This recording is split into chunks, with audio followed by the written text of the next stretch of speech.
The smoke alarm in the neurology wing had been going off for 11 seconds before anyone realized it wasn't a drill. Tilda Morse noticed it first, not because she was paying attention, but because she had been standing directly beneath it, trying to read a room number off a laminated sign that someone had taped slightly crooked to the wall. She was not supposed to be in the neurology wing. She was supposed to be in the volunteer coordinator's office on the second floor, dropping off a box of donated puzzle books for the pediatric patients. But the elevator she stepped into had carried her to the 7th floor instead. She hadn't noticed until the doors opened and she was already walking out, box in arms, squinting at a hallway that looked nothing like the one she remembered. That was the moment the alarm went off, and that was the moment Dr. Reed Calloway. No, wait, that name had already been used. Dr. Marcus. No. She stood very still as 3 nurses sprinted past her and a man in a white coat came around the corner moving fast, head down, reading something on a tablet. He nearly walked straight into her. He stopped with about 4 inches to spare, looked up and for a moment just stared at the cardboard box in her arms as if it were the most baffling object he had ever encountered in a medical facility. "Who are you?" he said. "I'm volunteer. I have puzzle books." He stared at her for another second. Then he looked at the ceiling where the alarm was still pulsing, then back at her. "You're in the wrong place, I know, the elevator." "Stay here," he said and walked past her. She didn't stay. Of course she didn't. She followed him, because the hallway ahead led somewhere, and the hallway behind her led back to an elevator she didn't trust. And the alarm was still going. And 3 more people in scrubs had appeared from a doorway and everyone was moving quickly and purposefully except her, which meant she was either going to get in the way standing still or get in the way moving, and at least if she was moving she felt less like an obstacle. She caught up with him at the nurse's station. He had put the tablet down and was on the phone, speaking in short sentences to someone she couldn't hear. She set the box of puzzle books on the corner of the counter out of the way and watched. His name, she would learn later, was Dr. Sutton Vale, Chief of Neurology, 41 years old. He had been featured in a journal she'd never heard of, won an award she couldn't pronounce, and had a reputation in this hospital for being the kind of doctor who didn't raise his voice because he never needed to. People just did what he said, quickly. Because the alternative was a silence so pointed it could cut glass. She did not know any of that yet. What she knew, standing at the nurse's station with a now empty box corner pressing into her hip, was that he had dark circles under his eyes that suggested he had been awake for longer than was medically advisable, that he hadn't looked at her since he told her to stay put, and that something was wrong. Not wrong alarm wrong. Wrong something else wrong. She saw it when he ended the call. He stood there for a moment with the phone still in his hand, and his expression did something complicated and fast that he probably thought no one was watching. A flicker. Then it was gone, and he was turning toward the hallway, and she opened her mouth before she had any idea what she was going to say. "The patient in room 714, she said. He stopped. She had no idea why she said that. She had walked past the room on her way to the nurse's station, and the door had been open, and she had seen a monitor, a chart rack, a name on a whiteboard that she'd glanced at out of habit, the way she glanced at everything. Because she was the kind of person who reads cereal boxes and street signs and everything in between without really deciding to. She had noticed the numbers on the chart rack. She had noticed them because one of them was wrong. She hadn't meant to say anything about it. "What about her?" he said. Not a question. "The potassium level on the chart rack, it's listed as 3.1, but the notation below it, the one from the overnight nurse, reads 5.8. That's not a decimal shift. That's not a rounding difference. Those are 2 completely different readings." He looked at her for what felt like a long time. "You read her chart. The door was open. I was walking by." "I wasn't. I'm sorry, I shouldn't have." But he had already turned and was moving toward room 714, and after a moment she followed him again, because she didn't know what else to do with herself.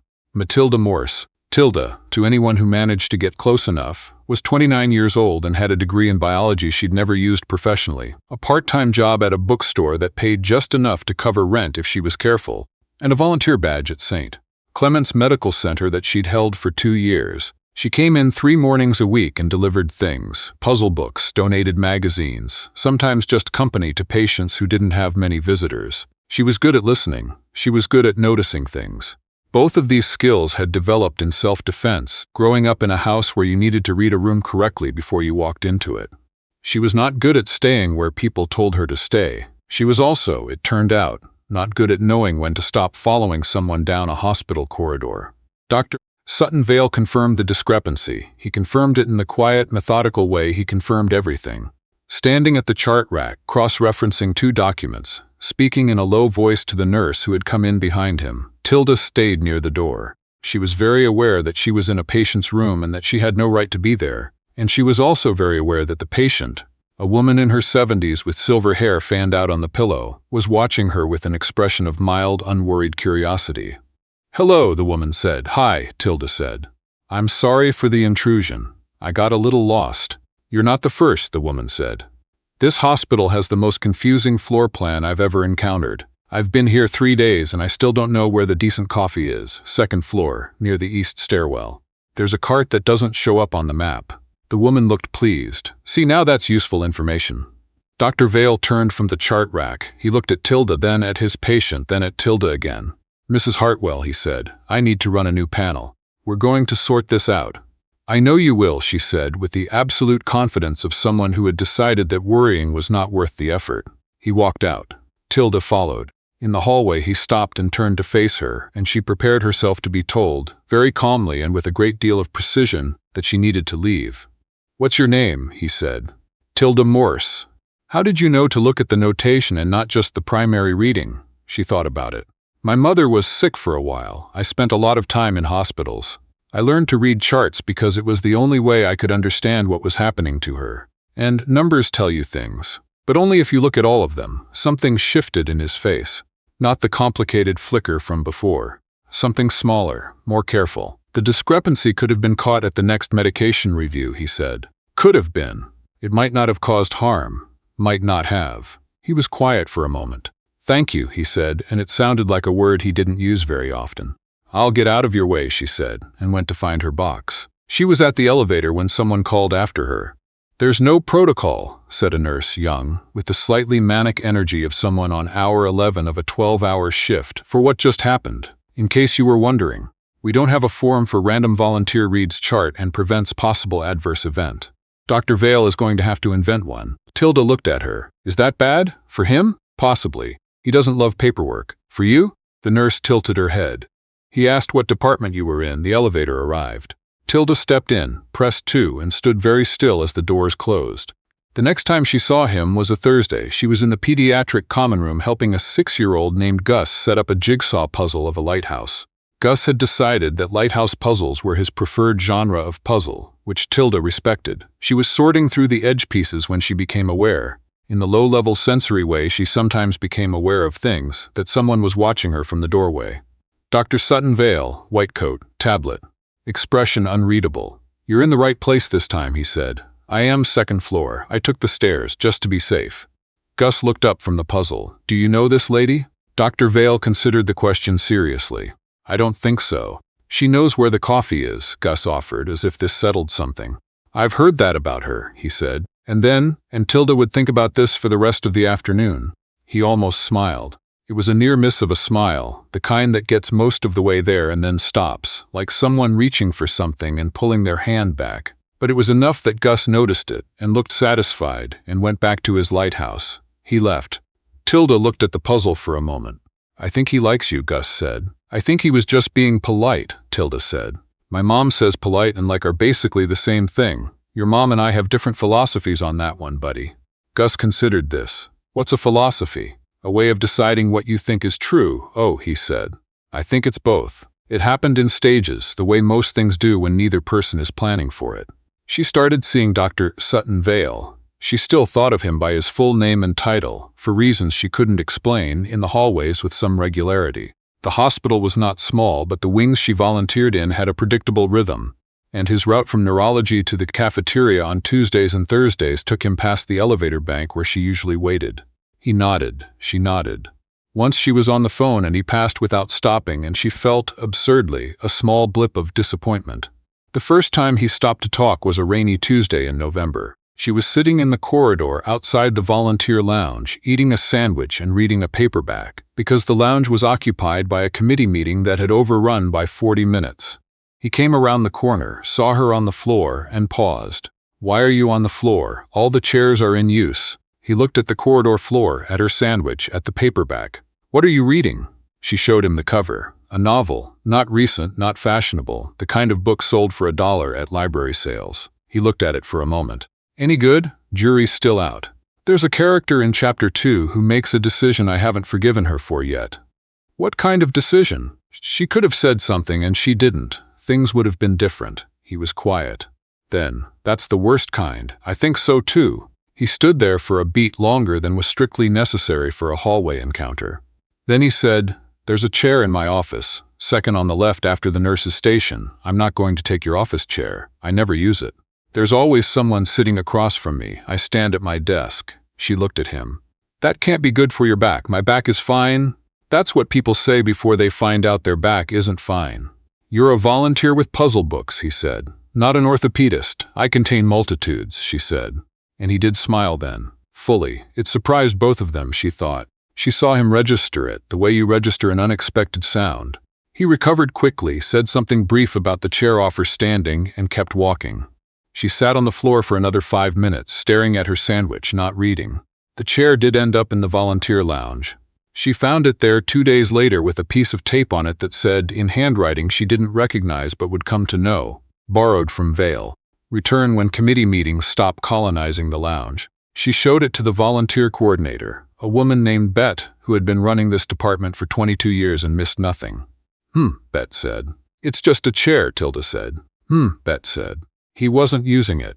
"Of course not," Bet said, in a tone that communicated, without any ambiguity, that she did not believe a single word of this. December arrived with the particular aggression that Chicago Decembers are known for. The hospital heated unevenly.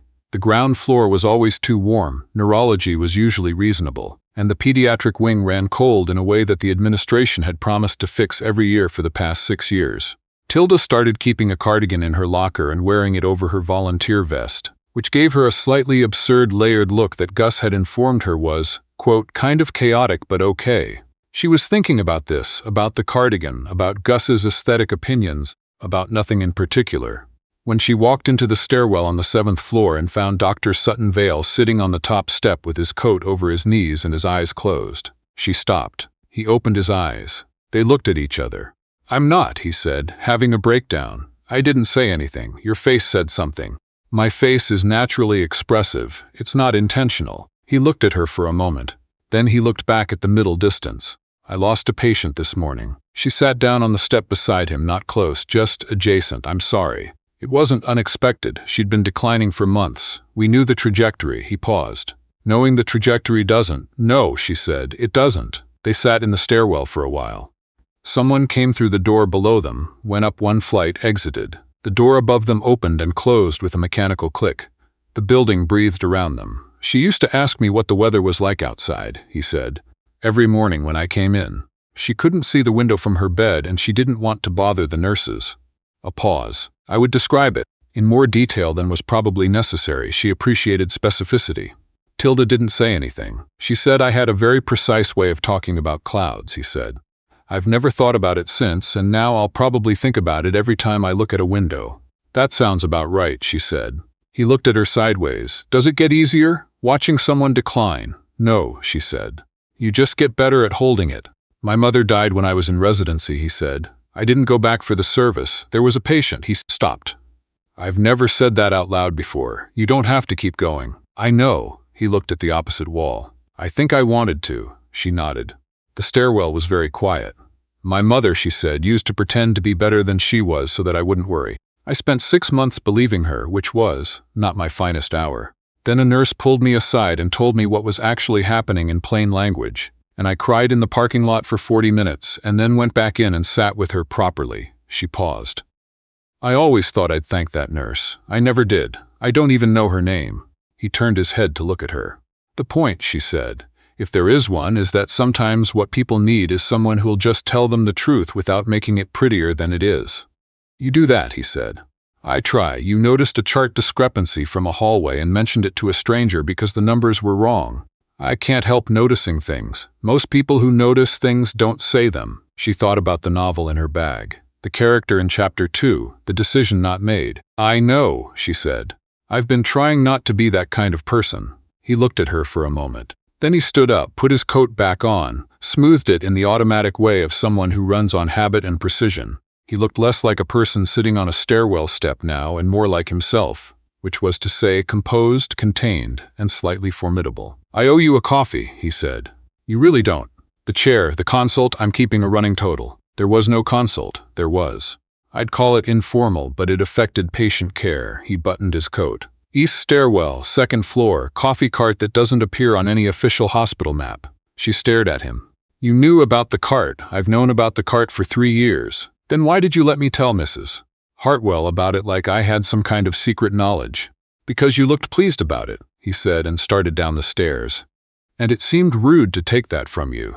She sat on the step for a moment after he left, alone in the stairwell, and felt something in the region of her chest do something she didn't have a precise word for. The coffee was on a Wednesday, which was not one of her scheduled volunteer days, but she had come in anyway to drop off a specific book she'd been saving for Gus, a picture book about lighthouses, which she'd found at the library sale for 50 cents and wrapped in a piece of brown craft paper with a small drawing of a lighthouse on the front because she was, apparently, that kind of person. Sutton Vale was already at the cart. He had ordered 2 coffees and was holding them both with the very slightly awkward air of a man who did not do this kind of thing often enough to have a natural stance for it. "You didn't have to come in on your day off," he said. "I had a delivery. Puzzle books? Lighthouse book." She took the coffee he held out. "He's been on a lighthouse kick for 2 months. I found one I thought he'd like." He looked at the second coffee. "I wasn't sure how you took it. Black is fine." "Really? I grew up in a house where the coffee was usually made by whoever got to the kitchen first, and my dad interpreted coffee as, however much will get me through the next 3 hours, which was not subtle. I got used to strong and uncomplicated. I didn't know you'd grown up in Chicago." "I didn't say Chicago." "You implied a father who worked long hours. That could be anywhere. The way you said it was Chicago," he said, and she blinked, because he was right. "Bridgeport," she said. "You? Evanston." He paused. "Which is not the same." "No," she said, "not quite the same." He nodded once, acknowledging some gap between them without making it an issue. They drank their coffee standing at the cart because there was nowhere obvious to sit, and neither of them suggested looking for somewhere. Outside the east stairwell windows, the December sky was doing something pale and undecided. She told him about Gus and the lighthouse puzzles, and the particular seriousness with which a 6-year-old with strong aesthetic opinions approaches a puzzle. He listened without looking away, which was something she noticed about him. He did not glance at his phone, or over her shoulder, or at any of the places that people looked when they were half listening. He just listened. "He said something interesting," she said. "A while ago. He told me that polite and like are basically the same thing." Sutton Vale was quiet for a moment. "He's 6. He might be right." He looked at his coffee. "He might be," she thought. "Say something." The character in Chapter 2 who didn't say something. She said, "I think I like you, which is professionally awkward because I volunteer here and you're, you." He looked at her. "I'm aware," she continued, "that this is not a normal thing to say to a person at a hospital coffee cart. I'm also aware that you are going to be very precise in how you respond to it. Which is fine, and if the answer is that this is not appropriate and I should take the 7th floor stairwell from now on to avoid you, I can do that." There was a moment, a long one, the kind that has weight to it. "I've been trying to find a professionally appropriate reason to ask you to coffee for 6 weeks, he said. "The chair was the best I could do." She stared at him. "The chair was a ruse," she said. "The chair was a ruse," he confirmed. She started laughing. She didn't mean to. It wasn't funny in a conventional sense, but it broke something loose, and once she started, she couldn't quite stop. He watched her, and the expression on his face was something she had not seen on him before. Soft, unguarded, a little helpless. "I borrowed a chair," he said, "from my own office. Left a note explaining where it was. And I thought, this is the plan." That's the most neurologist thing I've ever heard. I had the note professionally worded, I know. I still have it. He blinked. "You kept it." "I thought it was funny. It wasn't meant to be funny, I know. That's what made it funny." She wiped her eyes. 6 weeks? 7, technically. I rounded down. She shook her head slowly. "You told me you didn't know me, in the pediatric wing. Gus asked if you knew me and you said you didn't think so." I said I didn't think so. That was technically accurate. "I knew your name and your department and the fact that you could read a chart from 6 feet in a moving hallway. Whether that constitutes knowing you, Sutton, is a reasonable epistemological question, Sutton." He stopped. "Do you want to get dinner?" she said. "Off hospital property, where there is actual food and different ambient lighting." He looked at her for a moment with that expression she was beginning to learn. The one that meant he was about to say something he wasn't entirely sure about but was going to say anyway. Yes, he said. She told Bet the next morning because Bet would find out anyway and it was better to be ahead of it. Bet listened. Then she looked at Tilda over her reading glasses. The chair, she said. I know. He borrowed a chair. From his own office. I know, and left a note, yes. Bet considered this at length. Then that man has absolutely no idea what he's doing. No, Tilda agreed. Fortunately, Bet said, picking up her clipboard, that appears to be a feature in your specific case. Dinner was at a place in the West Loop that Sutton admitted he had researched somewhat extensively. She did not ask what that meant and decided it was more charming not to know. They sat at a corner table and talked for 3 hours, which was the longest either of them had talked to another person in months. She knew it from the way she felt afterward, slightly stunned and lightened at once, the way you feel after a window has been open. He talked about his mother. He talked about residency. He talked about the particular frustration of a discipline where the organ you were studying could not be fully understood and would not be in his lifetime, and how that was the whole reason he had chosen it. She talked about her mother. She talked about the bookstore and the biology degree she kept thinking she might eventually use. She talked about Bridgeport and the coffee, and the father who had worked long hours and never quite learned to say the thing he meant. You learned it, he said. I'm working on it. You told me you liked me at a hospital coffee cart. That was extreme. I don't usually. I know, he said. I could tell. And the way he said it made it sound like something he valued rather than something to be excused. They split the bill because she insisted and he didn't argue, which she took as a sign of intelligence. Outside on the street, the December cold had opinions about everything, and he had parked 2 blocks away and she had taken the train and for a moment they stood on the sidewalk in the particular suspension of a first ending. The patient who asked about the weather, she said. What was the last thing you told her? He looked at her. Overcast, he said. Light snow expected. She nodded. That's a good last thing. He walked her to the train. At the top of the stairs, he said, same time next week, with the decisiveness of a man who had already decided and was not framing it as a question. Same time next week, she said. 6 months later, she started a nursing program. Bet said she'd seen it coming. Gus said he hoped she would still bring puzzle books. Mrs. Hartwell, who had recovered, who came back to the hospital every few months for follow-up appointments and always stopped by the volunteer desk to say hello, said that some people take a long time to find the room they were supposed to be in. I walked into the wrong floor, Tilda said. There's no such thing, Mrs. Hartwell said serenely, as the wrong floor. Sutton heard this story secondhand from Tilda sitting on the couch in her apartment with his shoes off and his white coat nowhere in sight, which was still a novelty she hadn't gotten tired of. This version of him, present and unguarded, feet on her coffee table, arguing mildly about whether there was such a thing as the wrong floor. There are floors, he said, that are clearly incorrectly designated for specific purposes. She means something else and you know it. I know what she means. I'm not sure I'm constitutionally capable of agreeing with it. Try. He was quiet. She could see him trying. Okay, he said finally. Fine. Not the wrong floor. She leaned against his shoulder. Outside the apartment windows, the spring was doing something tentative and hopeful, the kind of early April afternoon that isn't sure yet if it's committed to being warm. What did it look like today? She asked. Outside your office. He thought about it. Partly cloudy, he said. One of those days where the light keeps changing. You'd look up and it was bright. Look down, look up again, and the whole thing had shifted. She closed her eyes. That sounds right, she said. That sounds exactly right.